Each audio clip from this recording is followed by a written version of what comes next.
students, so next part of this chapter is dual of a statement. ठीक है, next part कौन सा है? Dual of A statement.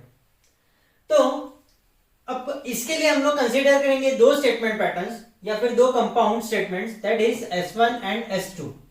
ठीक है, अब S1 और S2 एक दूसरे के ड्यूअल कब होंगे? जब कंपाउंड स्टेटमेंट S1 में से, S1 जो कंपाउंड स्टेटमेंट है उसमें जितने भी एंड है उसे हमें कन्वर्ट करना है किसमें? और में.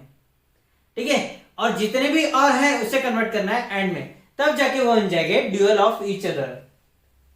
The two compound statements S1 and S2 are said to be duals of each other if one can be obtained from other by replacing or by and by or.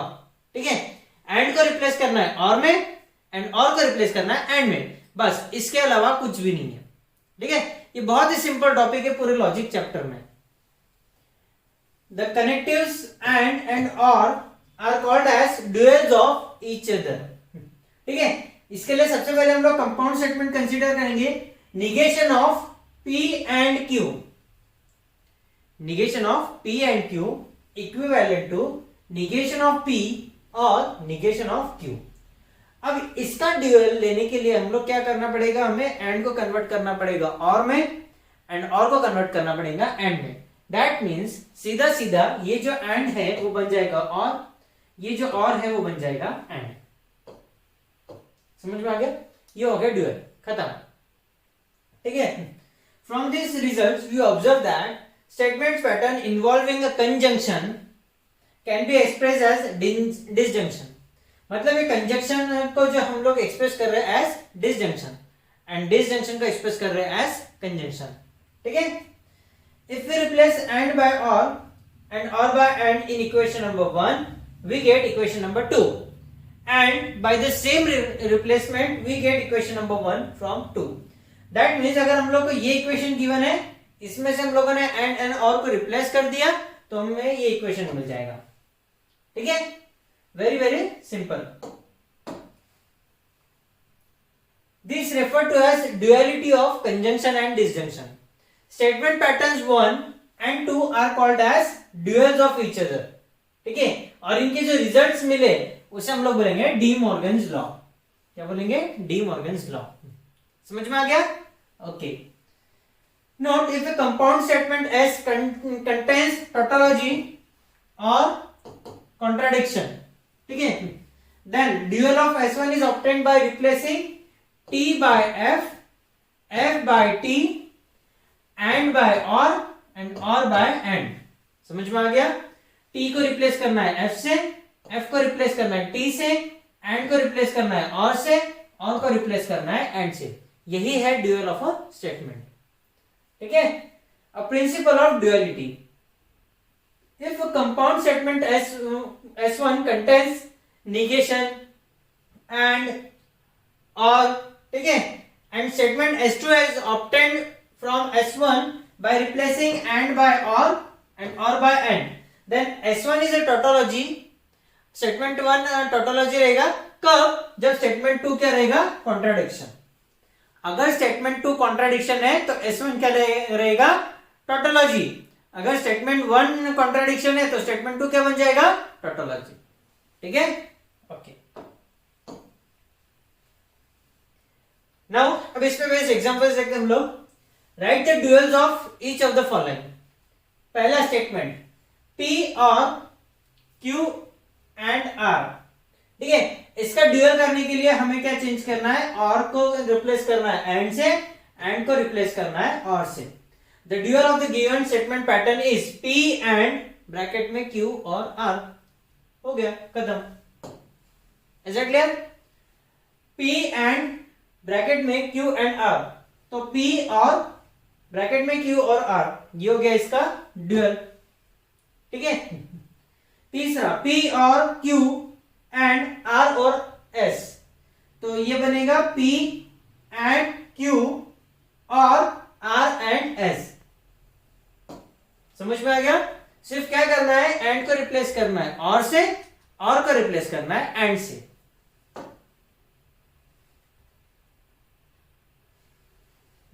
P and negation of Q, तो ये हो जाएगा P और negation of Q।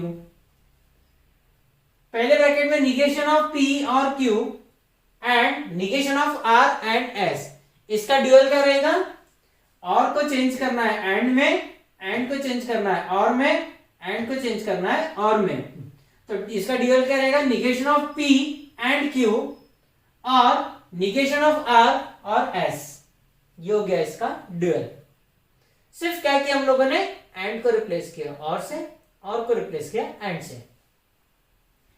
Negation of P and negation of Q and P और Q and negation of R, is it clear? तो जितने भी and है उसे रिप्लेस करो और से, ये और है इसको रिप्लेस करो एंड से, यही बन गया हमारा ड्यूअल। Is it clear? बहुत ही सिंपल है, इससे ज्यादा सिंपल टॉपिक तो कहीं नहीं हो सकता। निगेशन ऑफ P और Q एंड P और negation of Q and negation of S, क्या करो? एंड को रिप्लेस, और को रिप्लेस करो एंड से, एंड को रिप्लेस करो और से, और को रिप्लेस करो एंड से, एंड को रिप्लेस करो और से, बन गया, है ना? बहुत सिंपल है कि नहीं? ओके, ये क्या हो गया? C stand for contradiction. C और P एंड Q और R, कॉन्ट्राडिक्शन चेंज होगा किसमें? टोटोलॉजी में, ठीक है? एंड काय में चेंज होगा? और में, और काय में चेंज होगा? एंड में। T एंड P और Q एंड R, समझ गया? ओके, निगेशन ऑफ P और Q and R and T, और कन्वर्ट होगा एंड में, एंड कन्वर्ट होगा और में, एंड कन्वर्ट होगा और में, T कन्वर्ट होगा C में।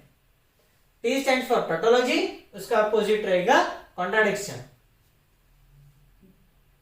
P और Q और C, इसका ड्यूअल रहेगा P and Q and T, समझ गया? Okay, right the dual of the statement of each of the following compound statement. यहां तक अभी तक हम लोगों ने एंड और इसमें देखा था, काय में? स्टेटमेंट्स में। यहां पे हम लोग पूरा सेंटेंस देखेंगे, ठीक है? पूरा स्टेटमेंट देखेंगे। Vijay and Vinay can not speak Hindi, यहां पे क्या है? एंड को रिप्लेस कर रहा है और से, तो इसका ड्यूअल क्या रहेगा? विजय और विनय कैन नॉट स्पीक हिंदी, ठीक है? रवि और अविनाश वेंट टू चेन्नई, यहां पे आ गया और, तो Ravi and Avinash went to Chennai. Madhuri has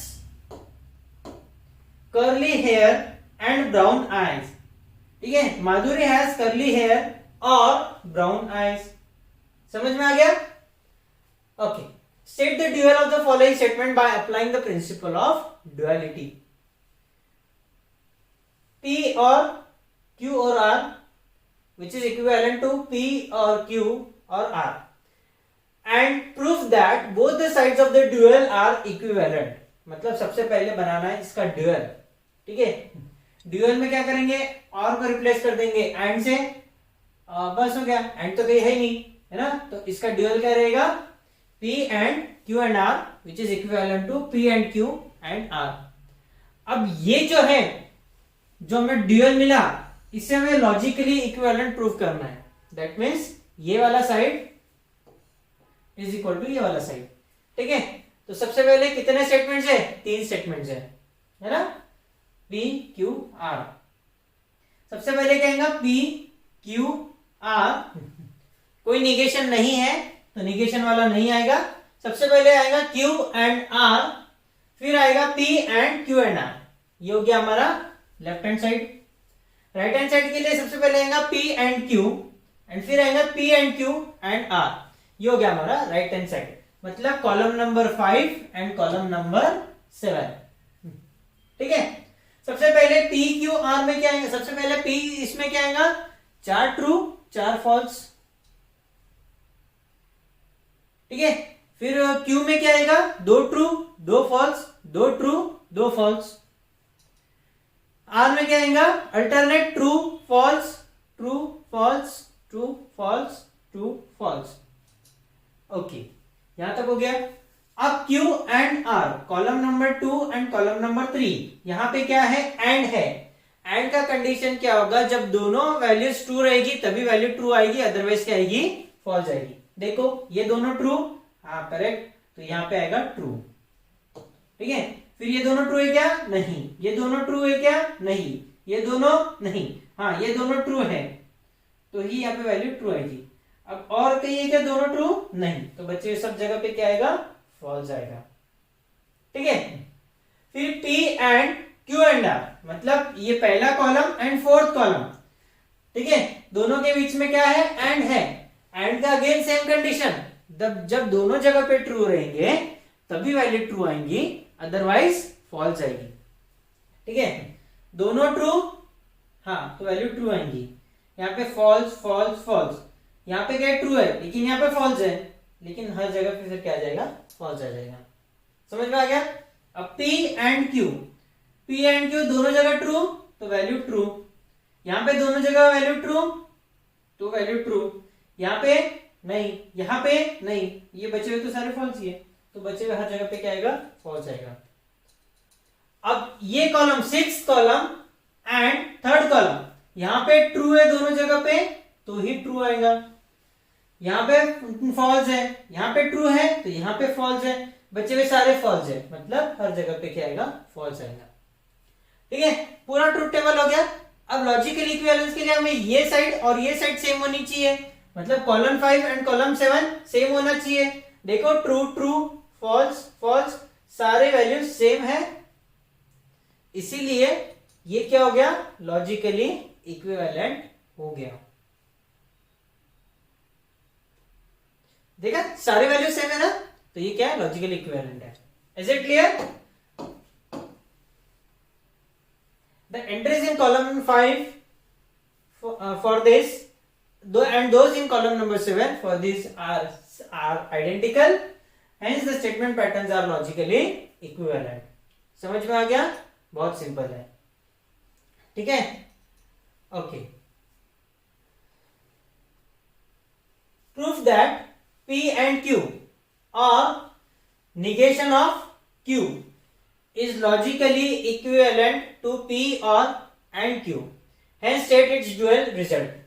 सबसे पहले क्या करना है, हमें टेबल निकालना है।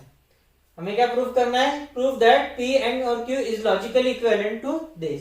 That means ये क्या हो गया, P and Q और negation of Q is equivalent to P और negation of Q, है ना। सबसे पहले ये लॉजिकल इक्विवेलेंस हमें प्रूव करना है, तो क्या आएगा, सबसे पहले P Q, फिर आएगा निगेशन ऑफ Q, फिर आएगा P एंड Q, फिर आएगा P एंड Q और निगेशन ऑफ Q, एंड आखिरी में P और निगेशन ऑफ Q। तो सबसे पहले P में क्या रहेगा, दो ट्रू दो फॉल्स, Q में रहेगा ट्रू फॉल्स, तो वही अपोजिट क्या रहेगा, निगेशन ऑफ Q में फॉल्स ट्रू। यहां तक सभी को क्लियर हो गया, ओके। अब P एंड Q एंड का कंडीशन क्या है, जब दोनों ट्रू रहेंगे तभी वैल्यू ट्रू आएगा, अदरवाइज फॉल्स आएगा।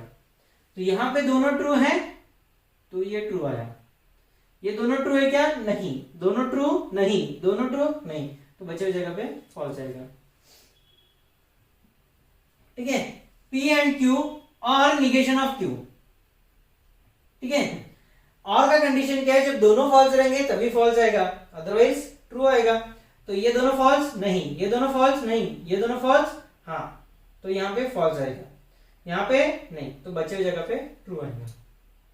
अब बोला है P और निगेशन ऑफ Q, P और निगेशन ऑफ Q। और का कंडीशन ये होता है, जब दोनों फॉल्स होते हैं तभी फॉल्स आता है, अदरवाइज ट्रू होता है।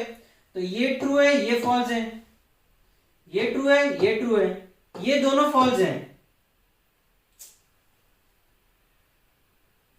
सॉरी ये नहीं, ये दोनों फॉल्स हैं, तभी यहाँ पे फॉल्स आया, बाकी के ये नहीं, तो हर जगह पे क्या आएगा, ट्रू आएगा। समझ में आ गया, ओके। तो column number 5 and column number 6 same है, आइडेंटिकल है ना, तो ये क्या हो गया, लॉजिकली इक्विवेलेंट प्रूव हो गया, है ना। अब क्या करना है, हमें इसका ड्यूअल बताना है। इसका ड्यूअल क्या रहेगा, एंड कन्वर्ट होगा और में, और कन्वर्ट होगा एंड में, ये और कन्वर्ट हो जाएगा एंड में, यही इसका ड्यूअल है। कितना सिंपल है कि नहीं। तो ज्यादा कुछ हार्ड है ड्यूअल में नहीं। So next part of this chapter is quantifiers and quantified statements. ठीक है, ये देखने के लिए सबसे पहले हम लोग कंसिडर करेंगे ओपन सेंटेंस। ठीक है, ओपन सेंटेंस बोले तो which contains more than one variables are known as open sentence. ठीक है, and open sentence became true और फॉल्स। वो ट्रू भी बन सकता है एंड फॉल्स भी बन सकता है, लेकिन स्टेटमेंट भी बन सकता है कब, if we replace the variable by one specific value from a given set. ठीक है, अब ये जो ओपन सेंटेंस है ये स्टेटमेंट में कन्वर्ट हो सकता है, और इसका भी जो ट्रूथ वैल्यू है वो ट्रू भी बन सकता है, फॉल्स भी बन सकता है। ठीक है, कब, जब हम लोग एक वेरिएबल असाइन करेंगे फ्रॉम अ गिवन सेट। ठीक है, तब जाके वो स्टेटमेंट ट्रू भी बन सकता है, फॉल्स भी बन सकता है। ठीक है, consider an example of open statement, open sentence x plus 5 is equal to 8। ये एक सेंटेंस हो गया, x plus 5 is equal to 8। अब अगर x का वैल्यू 3 बना, अगर x का वैल्यू 3 बना तो ये क्या बन जाएगा, स्टेटमेंट बन जाएगा जिसका ट्रूथ वैल्यू क्या रहेगा, ट्रू रहेगा। अगर x का value it is not equal to 3, वो 3 नहीं है, वो चाहे 1 हो या फिर 4 हो या 0 हो या 2 हो या कुछ भी रहो, तब इसका वैल्यू क्या बन जाएगा, फॉल्स बन जाएगा। लेकिन ये क्या बन जाएगा, स्टेटमेंट बन जाएगा। समझ में आ गया। Okay, if x is equal to 3, this sentence become true statement, and if x is not equal to 3, then this sentence becomes false statement. ठीक है, अब सबसे पहले हम लोग देखते हैं what do mean by quantifiers. The phrases which quantify the variable in open sentence are called as quantifiers. ठीक है, the phrases which quantify the variables in an open sentence is called as quantifiers. अब ये जो quantifiers है ये दो types के होते हैं। कौन कौन से, the first one is universal quantifier. Universal quantifier बोले तो जैसे कि for all the value of x, है ना, for every value of x, ये क्या हो गया, यूनिवर्सल क्वांटिफायर। अब इसको डिनोट करेंगे हम लोग v क्रॉस से, v बनाया और उसको क्रॉस किया। समझ में आ गया, ये हो गया यूनिवर्सल क्वांटिफायर। जैसे कि हमें एक सेट गिवन है, नंबर 1 2 3 4 5 6। ठीक है, अब हम लोग को बोला गया है कि x plus 1 is greater then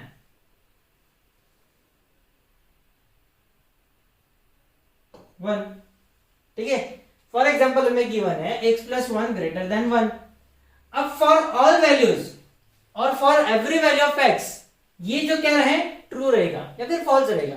ठीक है, अब ये 1 प्लस 1 2 ग्रेटर देन 1, तो ये भी करेंगे ग्रेटर देन 1। तो कोई भी वैल्यू हम लोग लेंगे तो ये जो स्टेटमेंट है ये क्या बन जाएगा, ट्रू बन जाएगा। ठीक है, for every value of x, तो इसको बोलेंगे हम लोग यूनिवर्सल क्वांटिफायर। इसको क्या बोलेंगे, यूनिवर्सल क्वांटिफायर। अगर इनमें से कुछ ही वैल्यूज इसे सेटिस्फाई कर रही है तो इसको हम लोग यूनिवर्सल क्वांटिफायर नहीं बोलेंगे। यूनिवर्सल क्यों नहीं बोलेंगे, बिकॉज यहाँ पे हर वैल्यू काम नहीं आ रही है, सिर्फ कुछ ही वैल्यू से हमारा इक्वेशन सेटिस्फाई हो रहा है।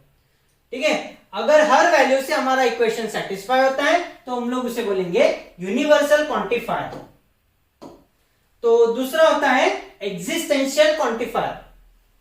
Existential quantifier, that means for some value of x, है ना, और for one value of x there exist at least one, और there exist is called as existential quantifier, और जिसको डिनोट करते हैं उल्टे ई से। सीधा ई ऐसे लिखते हैं, इसको लिखना है उल्टा ई। समझ में आ गया।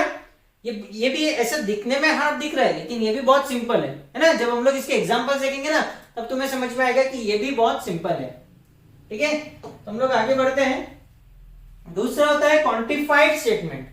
अब कोई भी ओपन स्टेटमेंट कोई भी ओपन सेंटेंस में अगर हम लोग कोई भी क्वांटिफायर यूज कर रहे हैं, क्वांटिफायर यूज करने के बाद में वो क्या बन जाएगा, स्टेटमेंट बन जाएगा।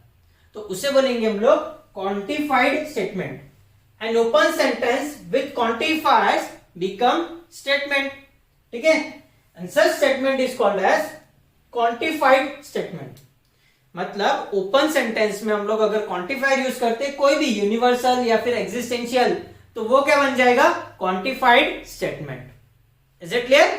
ओके, अब हम लोग इस पे बेस्ड एग्जांपल देखते हैं। हमें ए सेट गिवन है, कौन सा, 3, 5, 7, 9, 11, 12। Determine the truth value of each of the following. और उस पे से हमें क्या निकालना है, उसके ट्रूथ वैल्यू निकालना है। द फर्स्ट वन इज ये उल्टा ई बोले तो देयर एग्जिस्ट एटलीस्ट वन, ठीक है, there exist at least one X belongs to A such that x minus 8 is equal to 1। मतलब there exists only one value of x, ठीक है, इनमें से कोई भी एक वैल्यू ऐसी रहेंगी such that वो क्या रहेगा, x minus 8 is equal to 1। ये इक्वेशन सेटिस्फाई हो जाएगा, है ना। है क्या कोई ऐसा, x minus 8 is equal to 1, therefore x का वैल्यू क्या होना चाहिए, 9 है क्या हमारे सेट में, यस, है ना। Clearly 9 x is equal to 9 belongs to A, x is equal to 9 which belongs to A satisfies x minus 8 is equal to 1, so the given statement is true, ठीक है, and hence a truth value is t। क्या किया हम लोगों ने, clearly x is equal to 9, ये set में से एक वैल्यू ऐसा है 9 जिसकी वजह से ये इक्वेशन सेटिस्फाई हो रहा है, इसीलिए ये क्या है, गिवन स्टेटमेंट इज ट्रू, और इसका ट्रूथ वैल्यू क्या है, कैपिटल टी। दूसरा, for every value of X belongs to A, X square plus X is an even number.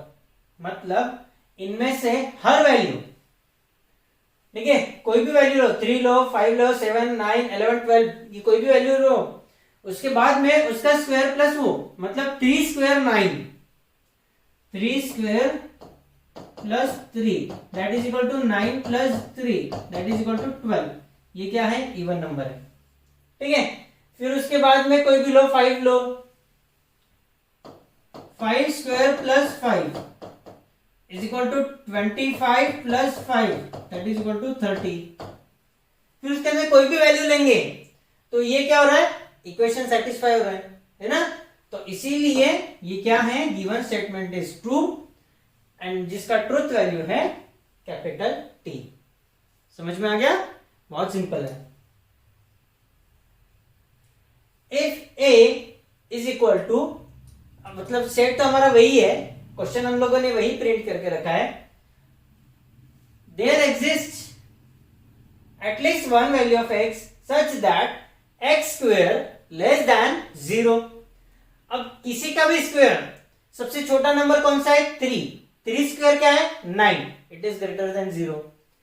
12 square 144, it is greater then 0। तो ये इक्वेशन सेटिस्फाई हो रहा है क्या, नहीं।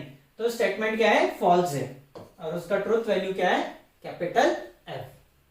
समझ में आ गया, okay. For every value of x belongs to A, x is an even number, x is an even number. अब इनमें से हर वैल्यू क्या है, इवन नंबर है। ऐसा है क्या, 3 इवन नंबर है क्या, नहीं। 5 इवन नंबर है क्या, नहीं। 7 है क्या, नहीं। 9 है क्या, नहीं। 11 है क्या, नहीं, सिर्फ 12 है। तो ये क्या है, स्टेटमेंट ट्रू है क्या, नहीं, इट इज एन फॉल्स, और इसका ट्रूथ वैल्यू क्या है, f। समझ में आ गया, ओके।